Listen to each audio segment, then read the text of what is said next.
ఈ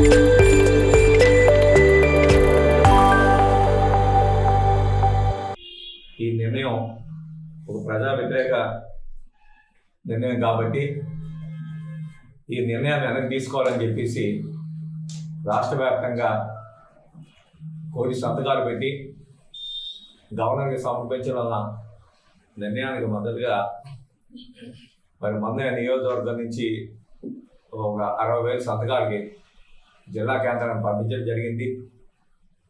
మరి ఈ జిల్లాకు సంబంధించి మరి 7 నియోజకవర్గం సుమారు 4 లక్షలు సంతకాలు సేకరించి రేపు 15వ తారీఖున అంటే సోమవారం నాడు ఉదయం 10 గంటలకి ఏదైతే రాజశేఖర విగ్రహం వెంకటేశ్వర థియేటర్ ఉందో అక్కడి నుంచి ఊరేగింపుగా మరి ఈ 4 లక్షల సంతకాలను తీసుకెళ్తూ అలాగే మున్సిపల్ ఆఫీస్ దగ్గర మరి బహిరంగ సభ ఏర్పాటు చేయడం జరిగింది.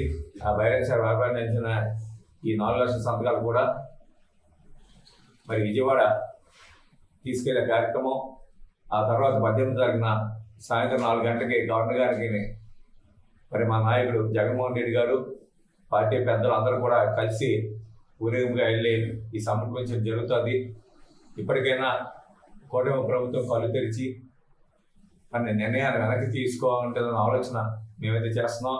లేని పక్షంలో జగన్మోహన్ రెడ్డి మళ్ళీ అధికారంలోకి వచ్చిన వెంటనే ఏదైతే ఈ ప్రైవేట్ పరం చేస్తున్న కాలేజీలు ఏవైతే ఉన్నాయో మళ్ళీ అన్నీ కూడా తీసుకొచ్చి ప్రజలకి మెరుగైన ఆరోగ్యం అందించే విధంగా, అదేవిధంగా పేద విద్యార్థులకి డాక్టర్లు చదువుకునే అవకాశాన్ని కల్పించే విధంగా మరి జగన్మోహన్ రెడ్డి గారు కృషి చేస్తున్నారు. కాబట్టి మరి రాష్ట్ర ప్రభుత్వం తక్షణమే ఈ నిర్ణయాన్ని వెనక్కి తీసుకోవాలని చెప్పి వైఎస్ఆర్ కాంగ్రెస్ పార్టీ డిమాండ్ చేస్తుంది.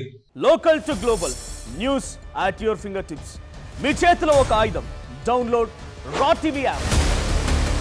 Media legend Ravi Prakash is back.